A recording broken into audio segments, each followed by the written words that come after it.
সভা করতে দেবেন না। বিরোধী দলনেতা রাজ্যের 2,28,00,000 মানুষকে প্রতিনিধিত্ব করে। আপনার মুখ্যমন্ত্রী যদি 2,70,00,000 লোককে প্রতিনিধিত্ব করে থাকেন, আমিও 2,28,00,000 লোককে প্রতিনিধিত্ব করে থাকি। আমি বানের জলে ভেসে আসা বিরোধী দলনেতা নই। আমি আপনাদের যে মালিক মমতা ব্যানার্জিকে হারানো শুভেন্দু অধিকারী, আর হকার উচ্ছেদ রায়, হিন্দু উচ্ছেদ হচ্ছে। বেছে বেছে বেছে বেছে যারা বিজেপিকে ভোট দিয়েছে উচ্ছেদ করছে। এরপরে শাহজাহানদের দিয়ে রোহিঙ্গাদের ঢোকাবে, রোহিঙ্গাদের বসাবে, ডেমোক্রেসি ছেড়ে যাবে। তাই তো ববি হাকিম বলছে যে ইসলাম গ্রহণ করো, প্রকাশ্যে বলছে 3রা জুলাই সর্বভারতীয় কোরআন প্রতিযোগিতা। কোথায়? ধনধান্য অডিটোরিয়াম, নবান্ন থেকে মুখ্যমন্ত্রীর বাড়ি থেকে হিলছড়া দূরত্বে 1 কিলোমিটারের মধ্যে সরকারি অডিটোরিয়াম। ফেস টুপি লাগিয়ে ববি বলছে সবাইকে ইসলাম গ্রহণ করাতে হবে, ধর্ম পরিবর্তন করতে হবে। আমার কথা নয়, মমতা ব্যানার্জির মন্ত্রিসভার দ্বিতীয় ব্যক্তি, মহানাগরিক, পৌরমন্ত্রী এখানে এক ঝুড়ি লোক নিয়ে মিটিং করছে। আমি দেখে এসেছি 150 চেয়ার, 20টা লোক, তাও 20টা কারা আর উঠে বলছি না। সমাজদার কাছে ইশারায় কাটছে তোলামুল। এরা কিভাবে জিতেছে? এরা মুসলমানদের ভোটে জিতেছে। মুসলিমদের কাছে গিয়ে বলেছে, এই যে বিজেপির লোকেরা প্রধানমন্ত্রী বলছে এইবার 400 পার 400 আসন যদি তোমরা দাও তাহলে হিন্দু রাষ্ট্র তৈরি করবে, হিন্দু রাষ্ট্র হবে।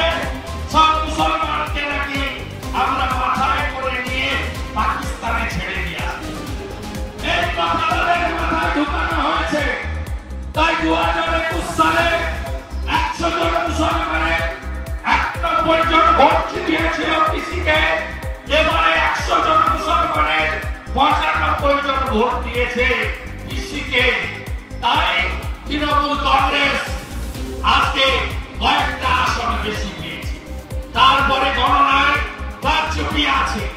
আর এখানে এসে এখন পার্থ ভৌমিকের উদয় হয়েছে। তিনি নাকি সব বদলে দেবেন, সমাজ সংস্কার করে দেবেন। উনি তো একটি বড় চোর। নারায়ণ গোস্বামী নাকি এখানে রেভলিউশন করবেন। আরে নারায়ণ বাবু, গরু পাচারে আপনার নাম আছে, আর পুরুলিয়ার এসপিও বিজি এখানে ছিল, ওর নাম আছে, আমার কাছে কাগজ আছে। আপনারা দেদার গরু পাচার করেছেন, স্বরূপনগর দিয়ে দেদার গরু পাচার করেছেন। আপনারা পারবেন না। জিতার সাথে সাথে কয়েকদিনের মধ্যে এই নির্লজ্জ বিশ্বজিৎ দাস তিনি অদ্ভুতভাবে তৃণমূল কংগ্রেসের গামছা গলায় দিয়েছিলেন। কি অদ্ভুত! আমরা দলান্তরের বিরোধী আইনে আমরা আপত্তি করেছিলাম, কিন্তু বিধানসভায় হলফনামা দিয়ে তিনি বললেন যে আমি বিজেপিতে আছি, আমি বিজেপিতে আছি। বিধানসভার ভিতরে বিজেপি আর বিধানসভার বাইরে তোলামূলের জেলা সভাপতি। এই বিচিত্র কারবার আমরা দেখলাম। তারপরে তিনি আমাদের লোকপ্রিয় নেতা শান্তনু ঠাকুরকে হারানোর জন্য এখানে তার নাম ঘোষণা করা হল। তিনি এমপি হবেন। হেলাই না করলে বিড়াল গাছে ওঠে না। আমি বলেছিলাম মুকুটমণির ওখানে গিয়ে যে জাল আর গামছা দুটাই যাবে, আর একবার জাল গামছা দুটাই গেছে। এমপি সিট হওয়া হয়নি, আর এমএলএ সিটও পিসিআর টিকিট দেয়নি। পিসিআর টিকিট দেয়নি, পিসি 50 বার বুঝে গেছে তাই কৃষ্ণ এখানে টিকিট দিতে পারেনি, সাহস দেখায়নি। আমাদের ভিডিও ভালো লাগলে লাইক এবং শেয়ার করুন। কমেন্ট সেকশনে গিয়ে জানান আপনাদের মতামত।